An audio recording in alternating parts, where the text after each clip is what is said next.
किस्म के पेड़ पौधे मिलते हैं, लगभग सभी हिंदुस्तान में, सब। अगर आपको बर्फ वाले पेड़ पौधे देखने हो तो जम्मू कश्मीर चले जाइए, रेगिस्तानी पेड़ पौधे देखने हो तो जैसलमेर चले जाइए, समशीतोष्ण जलवायु के पेड़ पौधे देखने हो तो हाड़ौती में घूम आइए, और समशीतोष्ण जलवायु के पेड़ पौधे देखने हो मध्य प्रदेश चले जाइए, छत्तीसगढ़ चले जाइए, झारखंड चले जाइए। और बिल्कुल आपको पहाड़ी पेड़ पौधे देखने हो तो आप आसाम, नागालैंड, मिजोरम, मणिपुर चले जाइए। सब तरह के पेड़ पौधे यहां मिलेंगे, क्योंकि सब तरह की भौगोलिक परिस्थिति यहां है। जब मैं यूरोप का अध्ययन कर रहा था तो यूरोप के बारे में, और भारत का अध्ययन कर रहा था तो भारत के बारे में एक बड़ा अंतर पता चला, जो आप सब हमेशा याद रखिए। यूरोप में सिर्फ दो ही जलवायु होती हैं, दो ही मौसम हैं, एक ठंड और एक भयंकर ठंड। तीसरी कोई जलवायु नहीं होती। एक तो ठंड होती है और एक भयंकर ठंड होती है। ठंड होती है माने जब तापमान 0 डिग्री के आसपास है, और भयंकर ठंड जब 0 के नीचे जाने लगता है। तीसरा कोई मौसम नहीं है। भारत में आप जानते हैं 16 तरह की जलवायु है और 16 तरह के मौसम है। अंग्रेजी में एक शब्द आजकल बहुत इस्तेमाल किया जा रहा है, क्लाइमेट जोन्स। दुनिया में अभी तक गिने हुए कुल क्लाइमेट जोन 16 हैं, और भारत में सबके सब मौजूद हैं। संपूर्ण भारत का प्रवास कर लीजिए तो आपको 16 क्लाइमेट जोन्स दिखाई दे जाएंगे। अगर आपको स्विट्जरलैंड, डेनमार्क, नॉर्वे का क्लाइमेट जोन देखना हो तो आप चले जाइए जम्मू कश्मीर, हिमाचल प्रदेश, उत्तरांचल, आपको दिख जाएगा। अगर अफ्रीका के सहारा रेगिस्तान का क्लाइमेट जोन देखना हो तो चले आइए राजस्थान, वो आपको दिख जाएगा। अगर आपको ऑस्ट्रेलिया, न्यूजीलैंड वाला देखना हो, वो हिंदुस्तान के नॉर्थ ईस्ट में दिखाई दे जाएगा। अगर आपको मध्य पूर्व देशों का, सऊदी अरब, बहरीन, कुवैत, ओमान, संयुक्त अरब अमीरात का देखना हो तो वो इसी देश में आपको दिख जाएगा। माने 16 क्लाइमेट जोन देखने के लिए भारत के बाहर जाने की जरूरत नहीं है, सब यहां है।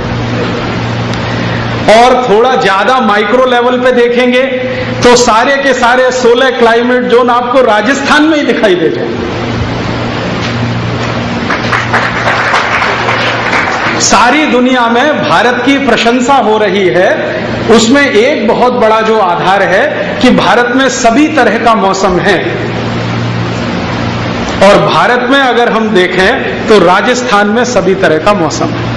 ठंड के दिनों में चुरू देख लो, गर्मी के दिनों में जैसलमेर देख लो, और कभी कभी तो कोटा भी दिखा देता है, 50 डिग्री के आसपास पहुंच जाता है। सहारा रेगिस्तान का तापमान यहां अनुभव आप कर सकते हैं। सबका सब मौसम यहां है। ये कोई भगवान की विशेष कृपा है, वरना यूरोप के देश इसके लिए तरसते हैं। मैंने यूरोप में देखा कि 9 महीने तो सूर्य निकलता नहीं। जो गलती से किसी दिन सूर्य निकल आया तो वो सब पागल हो जाते हैं, और इतने पागल हो जाते हैं कि कपड़े उतार के फेंक देते हैं सब, और नंग धड़ंग खड़े हो जाते हैं सूरज की धूप लेने के लिए, और चिल्लाते हैं good morning, good morning, good morning, अच्छी सुबह, अच्छी सुबह, अच्छी सुबह, क्योंकि सूर्य दिख गया। भारत में तो every morning is good morning. आप बताइए कौन सा दिन है जो आपको सूर्य नहीं दिखाई देता? साल में 365 में 4-5 दिन ऐसे आएंगे जो शायद सूर्य दिखाई न दे, लेकिन पूरे दिन वो भी नहीं। 2-4 घंटे नहीं दिखेगा तो फिर 1 घंटे दिख जाएगा, और 2-4 घंटे नहीं तो फिर 1 घंटे दिख जाएगा। Every morning is good morning. तो हम एक दूसरे को गुड मॉर्निंग क्यों बोले?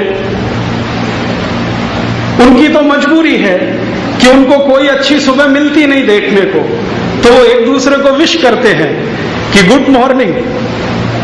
लेकिन हमें तो हर सुबह इतनी अच्छी है कि सूर्य की पहली किरण हमारे ही देश में पड़ती है। सारी दुनिया इस बात को जानती है कि सूर्य की पहली किरण भारत में ही पड़ती है, और ये भी है सूर्य की आखिरी किरण भी भारत में पड़ती है।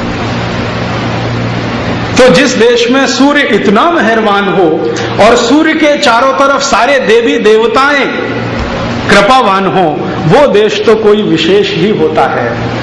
इसलिए भारत देश में जन्म लेना बड़े पुण्य का काम माना जाता है, बड़े भाग का काम माना जाता है। हमारे यहां किसी महान व्यक्ति ने कहा, बड़े भाग मानुष तन पावा। आपके बड़े भाग्य हैं जो मनुष्य जीवन मिला, और उससे भी बड़ा भाग्य है